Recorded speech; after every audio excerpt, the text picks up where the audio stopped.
I didn't think you'd come. Some men build empires with armies. King Min built his with silence, and the one woman who ever laughed in the face of it was about to walk back into a war she thought she'd already survived.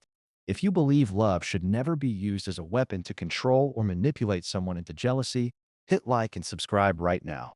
Only manipulators, control freaks, and people who think games are the same as love will scroll past. Stay with me.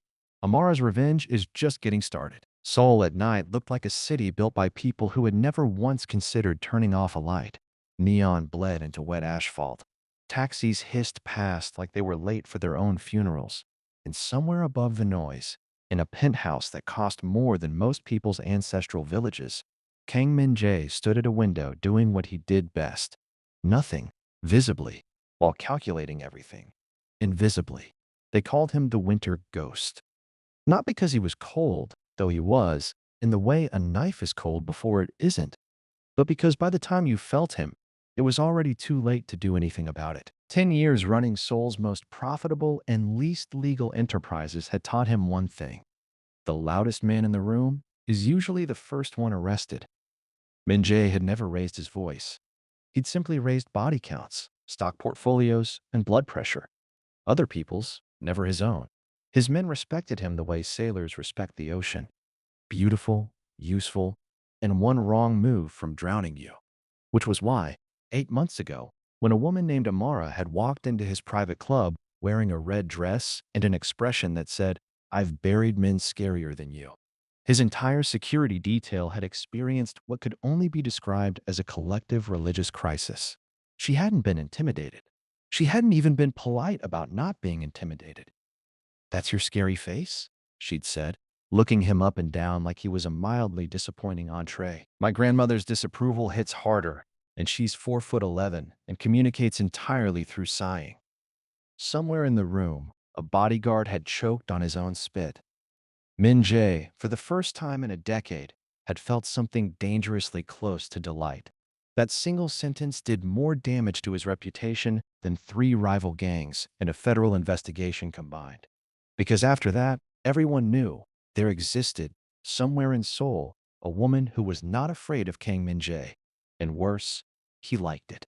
For 8 months, they built something neither of them dared name, because naming things in his world was the same as writing their obituary in advance. He learned she took her coffee black, no sugar. "Like your personality," she'd tease, and he'd almost smile, which for him was the emotional equivalent of a fireworks display. She learned to read his silences the way sailors read storm clouds, which quiet meant fury, and which quiet, rarer and more dangerous, meant fear. He protected her the way men like him protected anything that mattered, without a word, without a receipt, and without ever once admitting it wasn't just business. Then she left. Not with tears, not with a scene. She left with the quiet efficiency of a woman disarming a bomb she happened to be standing on. His enemies had started watching her, the way wolves watch the weakest lamb, not because it's dangerous, but because it's useful. And Amara had decided, with the clear-eyed logic of someone who'd clearly survived worse men than him, that she would not become the leash used to drag Kang Min-jae to his knees. Loving a man like Min-jae, she told herself on the flight out of Incheon, was like adopting a tiger. Beautiful, devoted, in its terrifying way, and absolutely guaranteed to get you killed by somebody else's hunting party. Min-jae did not chase her. Winter ghosts do not run after things. They simply make the room 10 degrees colder and wait for the temperature to do the work for them. But 3 weeks of that particular chill had done something even he hadn't accounted for. It hadn't made him feel powerful. It had made him feel, for the first time since he was a boy watching his father's coffin lowered into frozen ground, unbearably alone. So he did what men like him do when loneliness starts looking suspiciously like weakness. He planned something reckless, expensive, and almost certainly going to blow up in his face. He was going to throw the most glittering charity gala Seoul had seen in a decade. And he was going to walk into it holding another woman's hand, hoping, with the kind of hope only a man who has never lost anything permanently allows himself, that Amara would be standing close enough to watch it happen. He had no idea that she'd already been hired to plan the flowers. The Cheongdam Grand Ballroom had one job: make rich people believe that giving away pocket change to charity absolved them of everything else they did to earn that pocket change. It excelled at its job. Chandeliers dripped like frozen champagne. A string quartet played Chopin with the polite desperation of musicians who knew half their audience were criminals with better tailors than actual criminals. Amara stood near the floral arrangements with a clipboard, a walkie-talkie, and the specific exhaustion of a woman who had spent 6 years building a career as Seoul's top event planner precisely so she'd never again have to depend on a man for anything, including, apparently, her own broken heart. She had taken this job before she knew whose gala it was. By the time she found out, it was too late to back out without questions she didn't want to answer.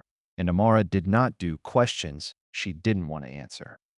She did competence. She did white peonies and seating charts, and pretending her hands weren't shaking as she double-checked the head table. Table 12, she muttered to herself, needs more candles. Table 1 needs an exorcism. Table 1 was where Kang Min-jae would be sitting. She hadn't seen him in 3 weeks.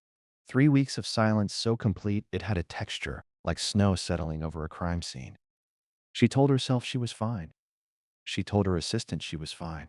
She told her houseplant she was fine, which was concerning mostly because the houseplant had been dead for 2 months and she was still updating it on her emotional state. Then the doors opened, and fine evaporated like cheap perfume. Min-jae walked in wearing black. He always wore black. The man had apparently never heard of a color wheel, with a woman on his arm who looked like she'd been assembled in a laboratory that specialized exclusively in producing acceptable marriage material. Han So-yeon, daughter of Chairman Han, heir to a construction empire, and possessed of the kind of effortless elegance that made other women instinctively check their own posture. Amara did not check her posture.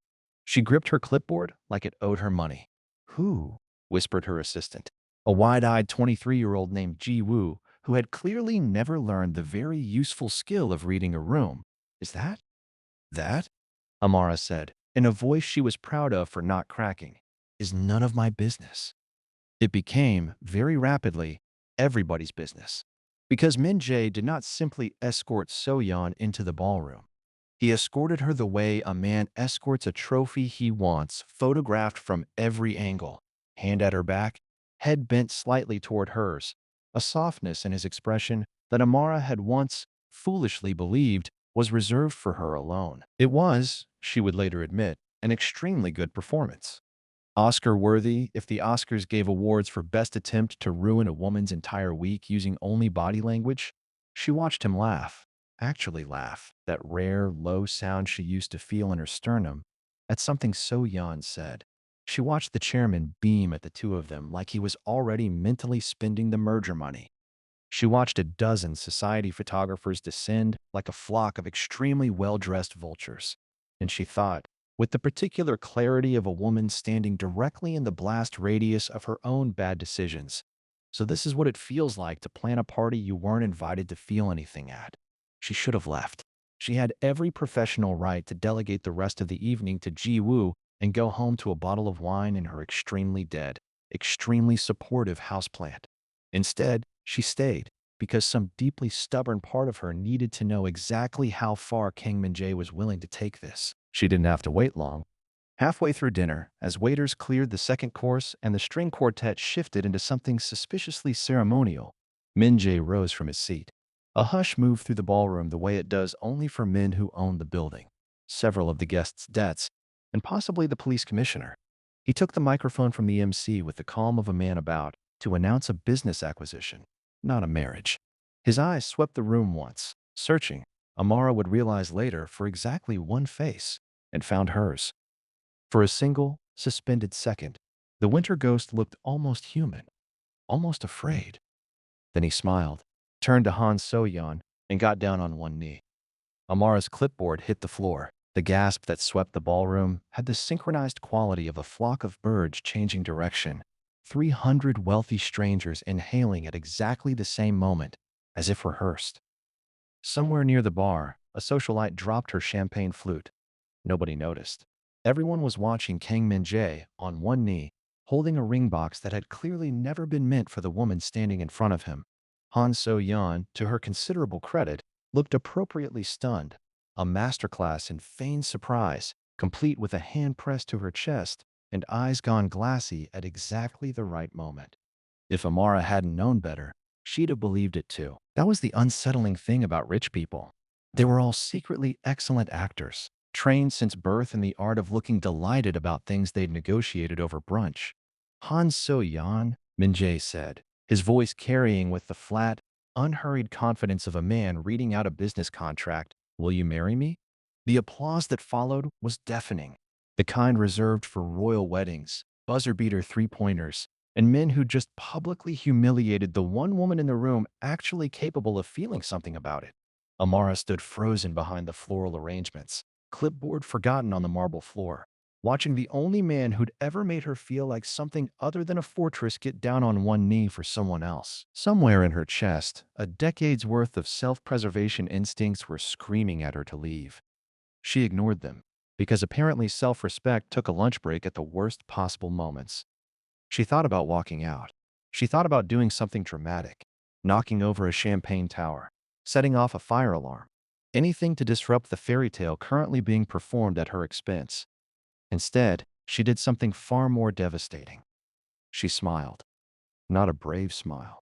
Not a broken one either. A real one. Small, knowing, and utterly unbothered. The kind of smile that says, I see exactly what you're doing, and it's adorable that you think it's working.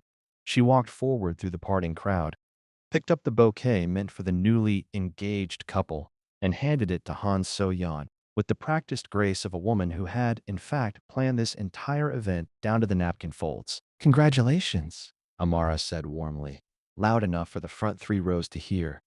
Then she leaned in, close enough that only Min-jae could catch the rest, and whispered, make sure he learns how to say I love you before the wedding. Took him 8 months just to admit he liked my coffee order. She straightened, smiled once more for the cameras, because heaven forbid the tabloids get a bad angle of Seoul's top event planner, and walked away with the unhurried elegance of a woman who had just won a war nobody else in the room knew was being fought. Min-jae remained on one knee a beat too long, the ring box suddenly heavier than any amount of gold should be. Victory, he was discovering in real time, had an aftertaste. It tasted a great deal like defeat. Here's a question for you before we go further. If someone you loved staged an entire public spectacle just to force you to admit your feelings, instead of simply saying how they felt, would you call that romance or manipulation wearing a very expensive suit? Drop your answer in the comments. And if you think love should never be a chess move, hit subscribe. Because trust me, Kang Min-jae is about to learn the hard way that the house always loses eventually. By the time Min-jae returned to his seat, So-yeon leaned toward him under the pretense of an affectionate whisper, her smile never faltering for the cameras. That went well, she murmured. For a proposal you didn't actually want me to say yes to. You did say yes, Min-jae said quietly, jaw tight. Because my father needed the merger to look imminent, and you needed an audience for whatever that performance was supposed to accomplish. So-yeon's smile sharpened at the edges, so subtly only he would catch it. For the record, it didn't work. She smiled, Min-jae. Actual, genuine smiling. Do you know what that means? He did know. That was precisely the problem. It meant Amara wasn't shattered. It meant she wasn't jealous, wasn't heartbroken, wasn't lying awake replaying his engagement the way he'd spent 3 weeks replaying her laugh. It meant the Winter Ghost had orchestrated an elaborate, expensive, spectacularly public gesture, and the only person it had actually devastated was himself. Across the ballroom, through the crowd of congratulating socialites and flashing cameras, Amara didn't look back once. That, more than anything, told him the war had only just begun. And for the first time in a decade, Kang Min-jae had absolutely no idea whether he was winning or losing it. 3 weeks after the world's most expensive humiliation ritual, Amara sat in her office surrounded by mood boards, seating charts, and the growing conviction that she had made a catastrophically poor career decision. The Han Kang wedding, as the tabloids had already dubbed it with the subtlety of a sledgehammer, was shaping up to be the social event of the decade. Chairman Han wanted 500 guests. So-yeon wanted an ice sculpture of herself, which Amara had gently talked her out of by explaining that ice sculptures melt and nobody wants to watch their own face turn into a puddle at their engagement party. And Min-jae wanted, according to the single terse email his assistant had forwarded her, Whatever makes the strongest impression. Amara had stared at that email for a full 10 minutes before replying with a two-word confirmation and a professional invoice. Because here was the thing nobody in that ballroom understood, least of all Kang Min-jae. She hadn't taken this job to torture herself. She'd taken it because 3 days after the proposal, a man in an expensive but ill-fitting suit had shown up at her office, claiming to represent a concerned party within Mr. Kang's organization, and asked, with the kind of forced casualness that made every instinct in her body stand at attention, whether she still had access to Min-jae's private scheduling systems from when they were together.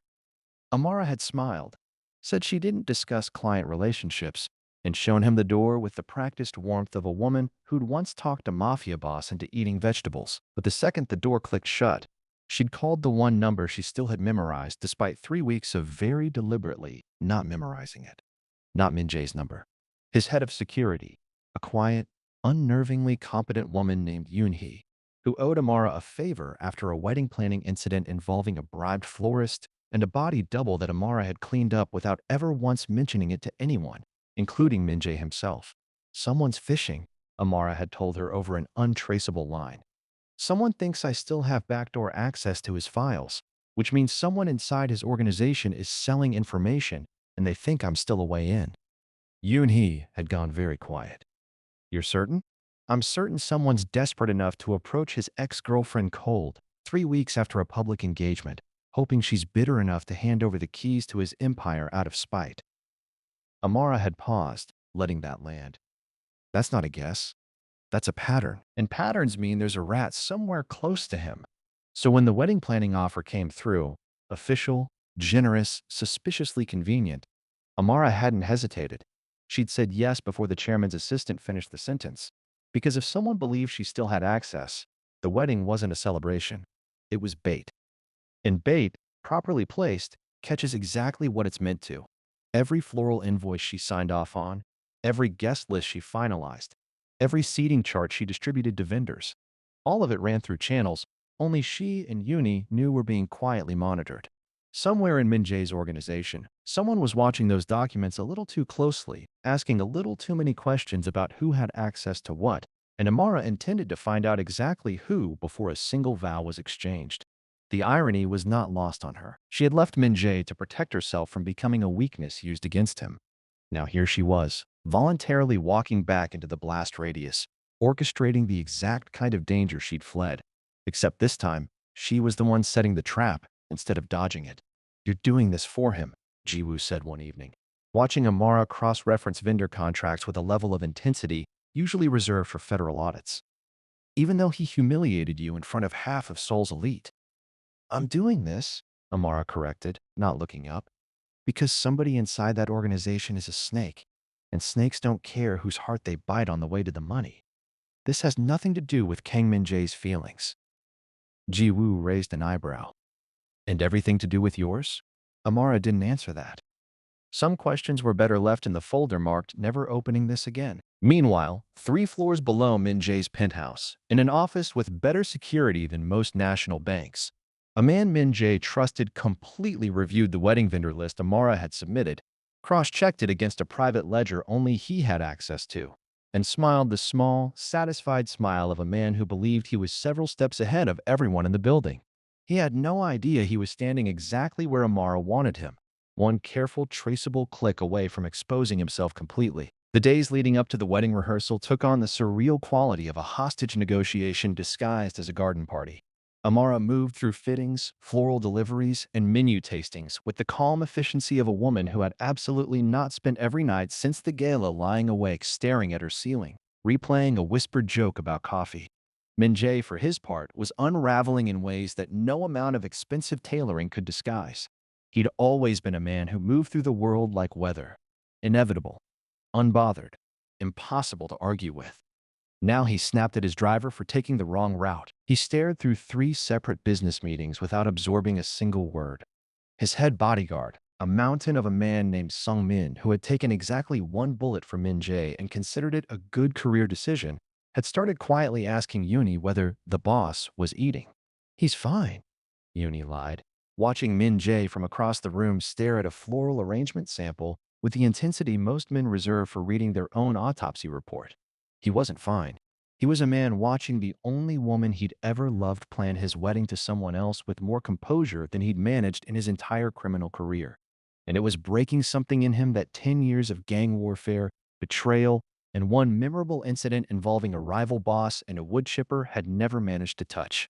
You could just tell her the truth, So Yan said one afternoon, catching him staring at Amara across the ballroom during a rehearsal, watching her adjust table settings with the precision of a surgeon. So Yan had stopped pretending this was a real engagement roughly 4 minutes after the actual gala ended. She found the whole thing, in her words, exhausting and a little bit sad, like watching a shark try to apologize. There's nothing to tell, Minjae said. There's an entire ring in your safe that says otherwise. He said nothing, which So Yun had learned meant she'd hit something true. Amara, meanwhile, was running a considerably more dangerous rehearsal of her own. Every conversation with the wedding's chief logistics coordinator, a soft-spoken, unfailingly polite man named Du Hyun, who had worked for Min Jae's organization for 6 years and had never once raised a red flag, felt like circling a shark that hadn't yet decided you were food. Du Hyun asked about the guest list with slightly too much interest. He requested copies of vendor contracts he had no operational reason to need. He lingered near Amara's laptop a beat too long during a coordination meeting, angling his eyes toward the screen with the casual precision of a man who'd practiced looking casual. Amara let him see exactly what Uni had planted, a decoy folder labeled MK Private Financials, seeded with false account numbers, fabricated offshore holdings, and one particularly juicy fake ledger entry suggesting Min Jae was preparing to liquidate assets and disappear before the wedding. Bait dressed up as betrayal, wrapped in a bow made of exactly the kind of paranoia a rat would find irresistible. It took 4 days for Do Hyun to bite. Yoon-hee's monitoring flagged an encrypted transfer from Do Hyun's personal device to an outside buyer, someone in Min Jae's rival organization, a man who'd been trying to dismantle the Winter Ghost's empire for the better part of 3 years. The false financials Amara had planted were already halfway across Seoul's black market by the time Uni brought the evidence to Amara, not Min Jae, because Amara had made it very clear whose trap this actually was. "We have him," Uni said quietly, sliding a tablet across the table. "Confirmed.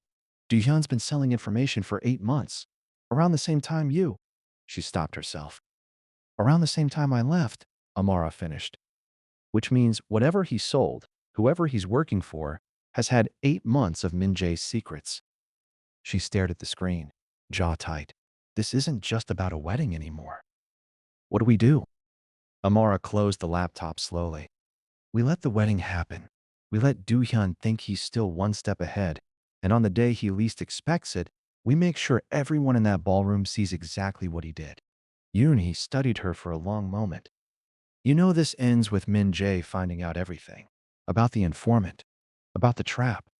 About you protecting him this whole time." "I know. You could just tell him now. Save yourself the ceremony."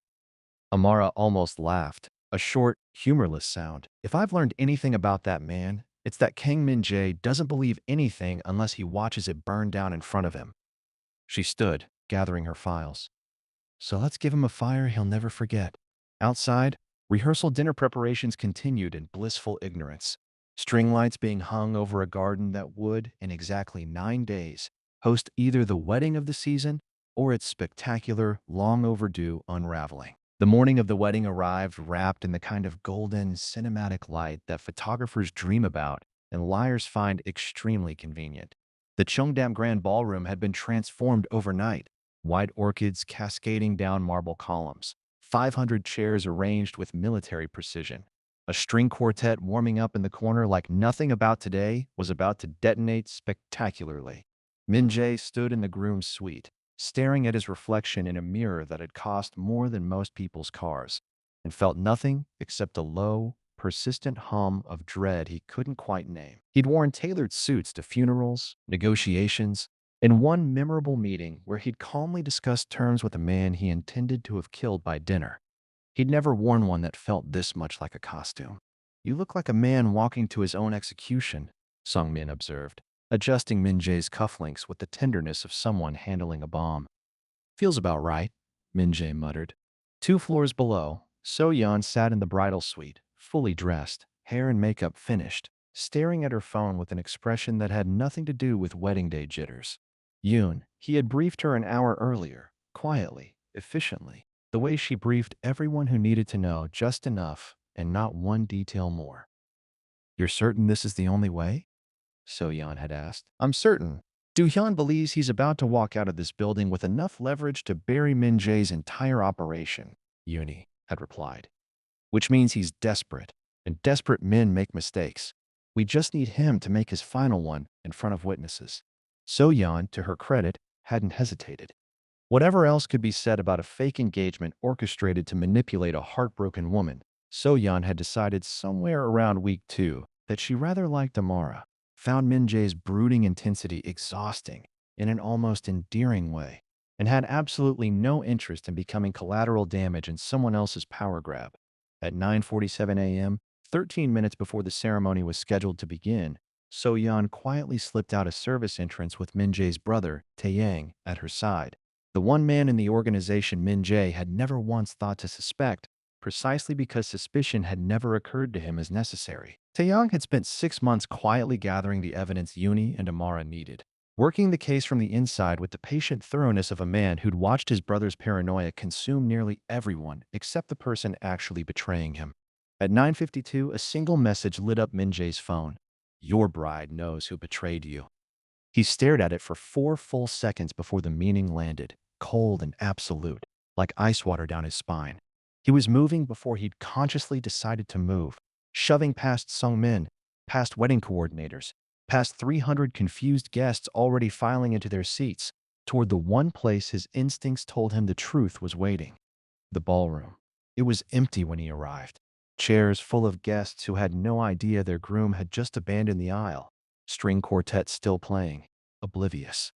But past the main floor, through the side doors into the smaller reception hall reserved for the bridal party, he found her, Amara, standing alone in the center of the room, wearing the black dress she'd chosen weeks ago. Not, he realized now, as an act of mourning, but as armor. War paint. She looked like a woman who'd been waiting for this exact moment for a very long time. "Where is she?" he demanded, breathing hard, his carefully constructed composure finally completely gone. Amara didn't answer immediately. She reached into her clutch and placed something on the small table between them. The sound of metal on marble, unnaturally loud in the silence. A ring. Not the one he'd offered So-yeon in front of 500 cameras. This one was smaller, simpler, the kind of ring a man buys when he's not performing for an audience, the kind he buys in secret at 2 a.m. after telling himself for the 10th time he isn't ready and buying it anyway. His ring, the one he'd purchased for her 8 months ago, the week before she left, and never found the courage to give. He stared at it, then at her. His mouth opened, but nothing close to words came out. "I found this," Amara said quietly, "in the trader's safe."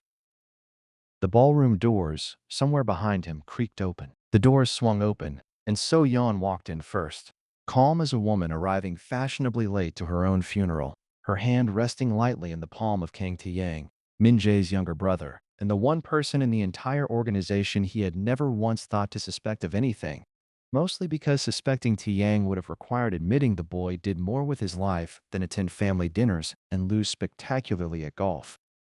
Min-jae's brain, usually a precision instrument capable of calculating 6 outcomes simultaneously, briefly short-circuited. "What," he managed, "is happening? What's happening?" Taeyang said, strolling in with the easy confidence of a man who'd been rehearsing this line for weeks. "Is that your fiancé? And I have spent the last several days catching your actual traitor, while you were busy having a very public, very expensive breakdown over a woman who was never planning to marry you in the first place." Behind them, every screen mounted around the reception hall, installed, ironically, to display a wedding photo slideshow, flickered to life with something considerably less romantic. Encrypted messages, financial transfers, and a very unflattering, very incriminating video of Min-jae's longtime logistics coordinator, Do-hyun, calmly selling classified operational details to a rival syndicate. The gasp that rippled through the ballroom this time wasn't performative. Do-hyun, standing near the champagne tower with the specific frozen posture of a man realizing his exit strategy had just evaporated, made a valiant attempt to bolt. He got exactly 4 steps before Sung Min, a man who took his job as personally as most people take religion, folded him into a headlock with the gentle efficiency of someone tucking in a toddler. 8 months, Amara said quietly, watching Do-hyun get dragged toward the service exit, still protesting his innocence with the conviction of a man who clearly hadn't thought this through. He's been selling your secrets for 8 months, right around the time I left. Min-jae's jaw tightened. You knew. I suspected. Someone approached me 3 weeks ago, assuming I still had access to your files. She held his gaze, steady, unflinching, the way she always had, even when he'd used every intimidating trick in his very extensive arsenal. I didn't take this wedding to torture myself, Min-jae. I took it because I realized someone was hunting you, and I still.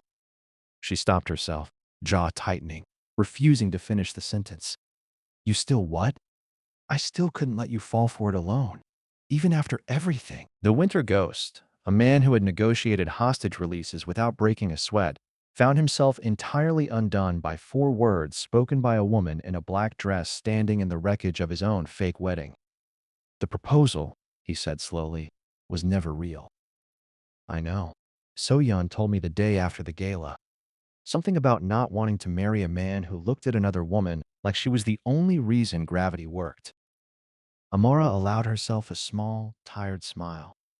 For what it's worth, she's lovely. You should thank her, preferably with a very large donation to a cause of her choosing, and never again. Across the room, So-yeon raised her champagne glass in cheerful agreement. Cambodia. Elephant Sanctuary. I've already sent the wire instructions. Min-jae ignored her, because for the first time in a decade, his attention was entirely, helplessly occupied. He picked up the ring from the table, the one meant for Amara, bought in secret 8 months ago, carried through 3 weeks of silence, and a very public, very humiliating fake engagement. I bought this the week before you left, he said.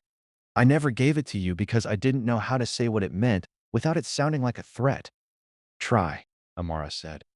He exhaled, the closest thing to vulnerability the Winter Ghost had ever displayed in front of witnesses. I love you. Not as leverage, not as strategy. Just, he glanced at the ring, then at her, as the only thing in 10 years I never wanted to control. Amara let the silence stretch just long enough to make him sweat. A small, well-earned cruelty, before she finally smiled the real smile. The one from the gala, except warmer this time, aimed entirely at him. Took you 8 months and one fake wedding to say it, she said. Took my grandmother less time to disapprove of a haircut. Somewhere behind them, guests who'd come for a wedding and gotten a full criminal expose instead began, cautiously, to applaud.